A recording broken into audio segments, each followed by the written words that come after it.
Hi, welcome back to Astro. Today we're going to look at budget accessories for visual astronomy and for astrophotography.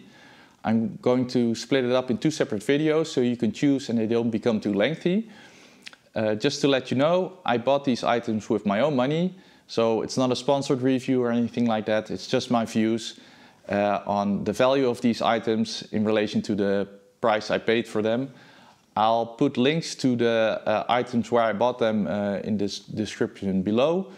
It's also not affiliate links or anything like that, so also have a look around. The prices might have changed a little bit since I bought them, and you might be able to find them in a cheaper store. But overall, I think these are all quite inexpensive items, so if they perform anything like I think they will perform, it'll be good value for money in my point of view. So let's go on to the video.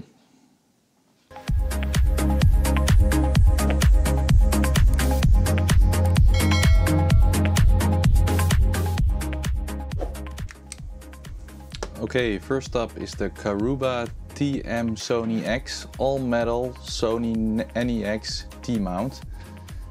This allows you to mount your T-mount on this side. It has threads on the inside to mount filters if you want, very close to the sensor or a little further away from the sensor. And I also got this ZWO T2 to 1.25 filter adapter. And the outer diameter is 42 millimeters and the inner diameter is 28 millimeters. It's 3 millimeters thick and it can fit 1.25 inch filters, like so. And I found on my camera that it was best to mount the filter adapter on this end, not too close to the sensor, to avoid vignetting.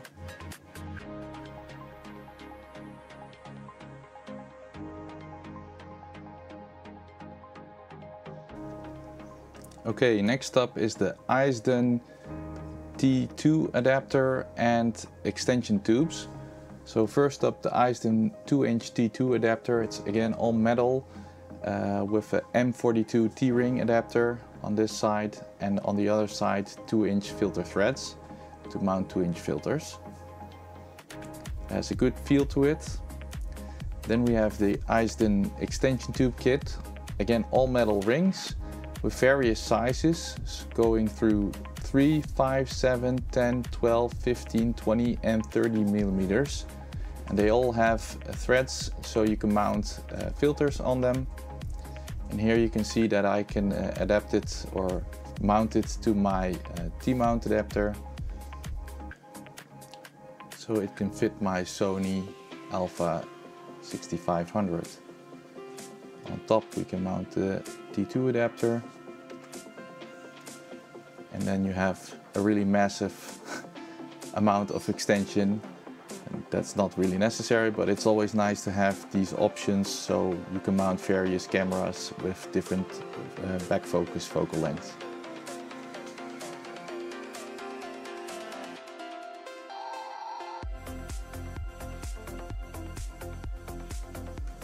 Here you can see how I mounted the T2 adapter and the T-mount adapter and 2 extension rings to my camera to get the good amount of back focus. And in the middle I had the filter adapter away from the sensor to provide good filtering without too much vignetting. Then on to the Rover 0.8 times photo reducer and flattener.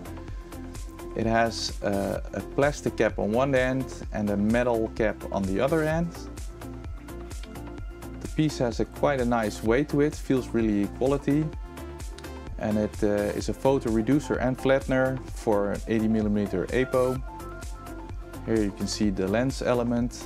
It has a coating on it. I'm not sure if you can see it very well, but there's also threads here to mount filters and also thread on the outer side to mount it to the scope. And on this side you have a M48 to M42 adapter, so you can mount it on both types of threads. It's an all metal piece, so it's also very sturdy with threads on the inside on both sides so you can mount filters.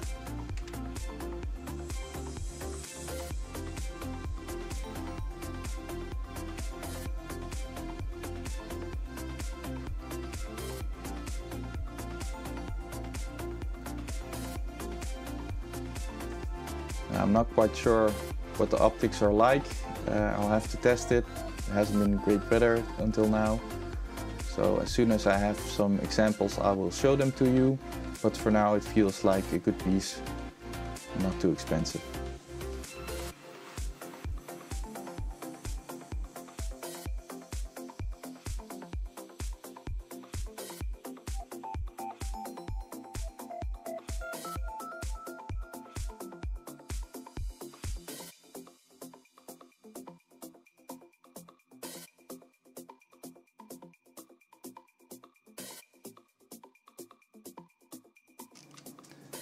Last up is the SVBony Bahtinov mask to allow good focusing. It's made of aluminium. It's a thin piece. It was a little bit bent, but I don't think it will give a problem. It comes in two sizes, a 60 to 100 or 175 to 220 millimeter diameter. And you can set the diameter with the fixing screws. I have one mounted here now, and they are rubber capped so they don't damage your lens element. And I think it's a good help to get you good focus. This is how the optical train is when it's attached to my camera. And here you can see it all attached, all metal pieces, so it felt really sturdy. And I also took it out one night to have a quick shot of the moon. I didn't use the focal reducer because it wasn't needed due to the bright moon. This is a single shot, non-tracked, so really quick shot. And I think it came out really nice for a first try. Okay, that was the first look at the budget accessories for astrophotography. I think the extender and the T-mount feel like really good products and have a great price. As for the reducer, it also feels like a quality product, has a nice weight to it. How it functions in real life testing we'll still have to see. I haven't had time or clear skies to really test it out yet, but I hope to do so in a future video. In the next videos I will have a look at setting up the mount, and I will also explain the choice for the telescope that I bought. And if you'd like to follow along, please subscribe, like the videos, help me out with the channel. And until the next time, I wish you all clear skies and all the best from Holland. Bye guys!